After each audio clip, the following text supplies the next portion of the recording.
Hello friend, welcome back to e learning with Hina ma'am channel. आज का जो session है काफ़ी इंपॉर्टेंट सेशन है, क्योंकि बात करेंगे 10 के दम की श्रृंखला लगातार आप लोगों के बीच बनी हुई है। तो चलिए स्टार्ट करते हैं आज का सेशन उसी मोटिवेशन कोट के साथ, जो आपको ऊर्जावान रखेगा तथा औरों से बेटर तथा अलग करने के लिए आपको प्रेरित करता रहेगा। क्योंकि हारा वही है जो लड़ा नहीं, आप हार नहीं सकते क्योंकि आपने हार मानी नहीं है। तो हंस मुस्कुरा रोना गम कर दे, जिंदा है तो जिंदगी की नाक में दम कर दे। देखिए, परीक्षा कभी भी हो, कोई भी एग्जाम आए, कभी भी आए, चाहे LT आए, GIC आए, TGT आए, PGT आए, जब भी आए तभी आप उसे तोड़ेंगे। ये आप संकल्प लेके चलिए, तो आपकी सफलता में 4 चांद लग जाएंगे। आपकी तैयारी रॉकेट की तरह यानी रॉकेट की स्पीड से होने लगेगी। तो चलिए स्टार्ट करते हैं आज का सेशन, जो काफ़ी इम्पोर्टेंट है, जो जुड़ा हुआ है स्वास्थ्य से। अगर बात की जाए स्वास्थ्य की, तो स्वास्थ्य पे थोड़ा सा हम इस पर क्या कर लेते हैं, इसके इंट्रो पे चले जाते हैं। अगर स्वास्थ्य की बात की जाए तो 2014 में मोदी जी ने सबका ध्यान स्वास्थ्य की स्वास्थ्य सेवाओं तथा कहें कि स्वच्छता की तरफ खींचा। क्योंकि जहाँ स्वच्छता जुड़ी है वहीं स्वास्थ्य जुड़ा है। अगर स्वच्छता नहीं है तो स्वास्थ्य नहीं है। तो या ये कहे कि दोनों ही एक ही सिक्के के दो पहलू हैं, स्वच्छता और स्वास्थ्य। क्योंकि अगर स्वच्छता नहीं होगी तो स्वास्थ्य भी नहीं होगा।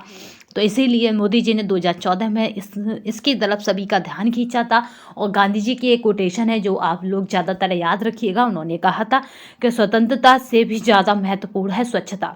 उन्होंने क्या कहा था गांधी जी ने, तो याद रखेंगे कि स्वतंत्रता से भी ज़्यादा महत्वपूर्ण है स्वच्छता। उन्होंने इतना स्वच्छता को महत्व दिया है जितना कि स्वतंत्रता को भी नहीं। क्योंकि अगर आप बाहरी जो दिख रहे हैं कि आप उनसे परतंत्र हैं, बट आप जब रोगों से घिर जाते हैं तो भी आपकी स्वतंत्रता बेकार हो जाती है। क्योंकि रोगों ने आपको घेर लिया तो भी आप परतंत्र हो गए। इसलिए उन्होंने कहा है स्वतंत्रता से भी ज़्यादा महत्वपूर्ण क्या है, तो याद रखेंगे स्वच्छता। ये किसकी कोटेशन है, तो गांधी जी की है। क्योंकि आप होम साइंस के स्टूडेंट हैं तो इस तरह से ऐसे ही उठा के ये कोटेशन आ सकती है कि ये किसका कथन है, क्योंकि बहुत ज़्यादा पॉपुलर कथन है। अब बात करते हैं विद्यालय स्वास्थ्य सेवाओं की। यहाँ पे सारा की सारे जो टॉपिक है वो विद्यालय स्वास्थ्य सेवाओं से है। और विद्यालय स्वास्थ्य सेवाएं आपके ही सिलेबस का पार्ट है। अगर TGT के स्टूडेंट के कहा जाए तो ये मोस्ट इम्पोर्टेंट है, क्योंकि ये आपकी ही सिलेबस का पार्ट है। PGT में भी 1 से 2 क्वेश्चन स्वास्थ्य से बन जाते हैं। पहला क्वेश्चन देखते हैं, विद्यालय स्वास्थ्य सेवाओं की शुरुआत सबसे पहले हुई थी। तो यहाँ पे पहला ऑप्शन है केरल में, दूसरा है मुंबई में, तीसरा है बड़ौदा में, चौथे ऑप्शन की बात की जाए तो वो है पटना में। और यहाँ पे एक और बात याद कर लेते हैं, वो है स्कूली स्वास्थ्य कार्यक्रम। जो अभी नीचे आएगा वो है विद्यालय स्वास्थ्य सेवाएं और कार्यक्रम। तो ये किसके तहत है, तो याद रखिएगा ये भारत सरकार के अंतर्गत आते हैं, यानी भारत सरकार द्वारा चलाए गए हैं। बट अब अगर यहाँ पे अभी एक नया लेटेस्ट टर्म है वो है स्कूल, छोटा छोटा लिखते हैं जिससे आ जाए स्कूल स्वास्थ्य, ठीक है, स्कूल स्वास्थ्य कार्यक्रम। स्कूल स्वास्थ्य कार्यक्रम पूछा जाए कि किसके तहत चलाया जाता है, तो याद रखेंगे बहुत मोस्ट पॉपुलर है, वो है आयुष्मान भारत। ठीक है, किसके तहत चलाया जाता है, तो वो है आयुष्मान भारत के तहत चलाया जाता है। किसने चलाया, तो भारत सरकार ने चलाया। किसके तहत है, तो आयुष्मान भारत के तहत है, भारत सरकार द्वारा चलाया गया कार्यक्रम है। क्या है, स्कूल स्वास्थ्य कार्यक्रम। चलिए यहाँ पे जो राइट आंसर रहेगा वो रहेगा बड़ोदरा से। ठीक है, इसकी शुरुआत कहाँ से हुई है, बड़ोदरा से। चलिए, विद्यालय स्वास्थ्य सेवाओं का शुभारंभ हुआ था। जो विद्यालय स्वास्थ्य सेवाएं हैं या कार्यक्रम है उनका शुभारंभ हुआ था, तो याद रखेंगे 1909 में हुआ था।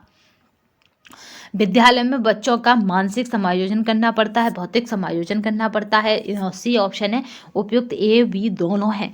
तो यहाँ पे सी ऑप्शन बिल्कुल राइट रहेगा, यानी A और B दोनों हैं। नेक्स्ट चलते हैं, नेक्स्ट क्वेश्चन। स्कूली स्वास्थ्य कमेटी यानी स्कूल हेल्थ कमेटी ने 1961 में उच्च प्राथमिक विद्यालय के भवन के लिए प्रस्तावना की है। यानी इसमें क्या है कि अभी एक आर्टिकल था जिसमें 60 पेज के समथिंग था, तो उसमें पूरा स्कूल पर डिटेल था।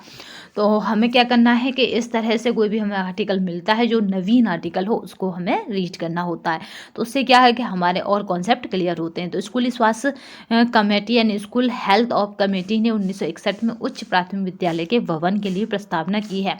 तो यहाँ पे पहला ऑप्शन है 5 एकड़ भूमि की, दूसरा ऑप्शन है 10 एकड़ भूमि की, सी ऑप्शन है 15 एकड़ भूमि की और बी ऑप्शन है 20 एकड़ भूमि की। तो यहाँ पे संकल्पना की गई है, तो कितने एकड़ भूमि की, तो याद रखेंगे कि यहाँ पे क्या है 10 एकड़ भूमि की संकल्पना की गई है।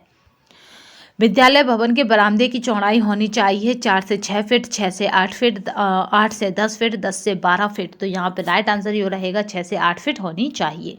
नेक्स्ट चलते हैं, विद्यालय में 100 बच्चों के बीच होना चाहिए 1 शौचालय, 2 शौचालय, 3 शौचालय, 4 शौचालय। तो यहाँ पे 100 बच्चों के बीच अगर शौचालय की बात आ रही है तो टॉयलेट जाने के लिए, तो यहाँ पे इसका जो राइट आंसर रहेगा वो क्या है, तो 1 शौचालय होना चाहिए। बट अभी जो नया लेटेस्ट क्या है कि अगर क्या है कि कंबाइंड वाला स्कूल है, गर्ल्स और बॉयज़ दोनों वाला है, तो दोनों के लिए अलग अलग शौचालय होगा। तो याद रखिएगा, कंबाइंड वाला है तो यहाँ पे क्या है, 1 शौचालय ना होकर 2 शौचालय हो जाएंगे अगर 5वीं क्लास से ऊपर की बात है। बट यहाँ पे विद्यालय है तो यहाँ पे अमूमन क्या है, आंसर इसका 2 भी जा सकता है, 2 शौचालय, क्योंकि मे बी इसका राइट आंसर 2 शौचालय है। बालकों के विद्यालय में पढ़ने के लिए डेस्क की चौड़ाई होनी चाहिए। तो डेस्क जो विद्यालय में पढ़ते हैं बच्चे, तो उनके लिए डेस्क की चौड़ाई होनी चाहिए। तो यहाँ पे राइट आंसर क्या रहेगा, तो 10 से 12 इंच, 15 से 18 इंच और 18 से 20 इंच और यहाँ पे 13 से 15 इंच। तो यहाँ पे जो राइट आंसर रहेगा वो क्या रहेगा, तो 15 से 18 इंच होनी चाहिए। अभी जो इसका राइट आंसर ही रहेगा वो यही रहेगा, 2 शौचालय, ठीक है, 100 के बीच, क्योंकि एक हमें क्या गर्ल्स बनाना है, एक बॉयज़ बनाना, हर विद्यालय में कंपलसरी पार्ट हो गया है कि 2 होने ही चाहिए। क्योंकि बच्चियां 5वीं के बाद कभी कभी पढ़ाई छोड़ देती हैं, क्योंकि वहाँ पे 2 शौचालय नहीं होते हैं जो अलग अलग सेपरेट हों। विद्यालय में 60 बच्चों के बीच होना चाहिए 1 मूत्रालय, 2 मूत्रालय, 3 मूत्रालय और इनमें से कोई नहीं। तो यहाँ पे 60 बच्चों के बीच क्या है, तो यहाँ पे टॉयलेट घर की बात है, वहाँ पे फ्रेश होने का था, शौचालय था, ठीक है। शौचालय को भी मोदी जी के टाइम पे क्या टर्म दिया गया था, इज्जत घर, याद रखेंगे।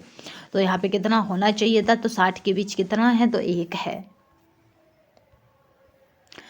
विद्यालय स्वास्थ्य सेवाओं का उद्देश्य है रोगों की रोकथाम करना, स्वस्थ वातावरण उपलब्ध कराना, और बी सी है इन दोनों, ए और बी दोनों, और डी है इनमें से कोई नहीं। तो यहाँ पे सी आंसर बिल्कुल सही रहेगा, उपयुक्त ए और बी दोनों।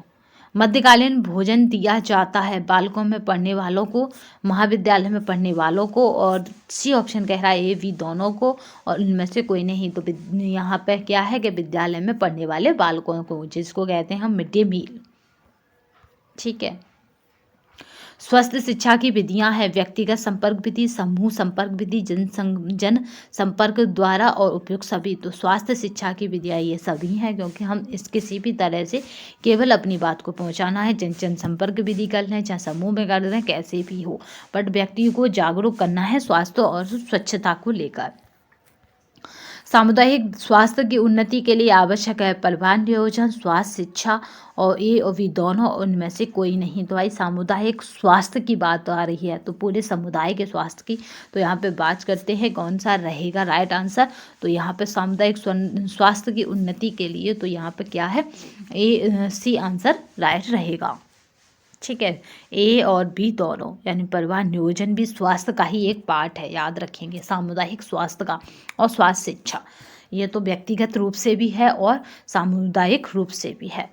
तो आई होप आज हमने अपनी श्रृंखला को कंप्लीट कर लिया। नेक्स्ट सेशन में फिर मिलेंगे, तब तक के लिए धन्यवाद। वंदे मातरम, जय हिंद।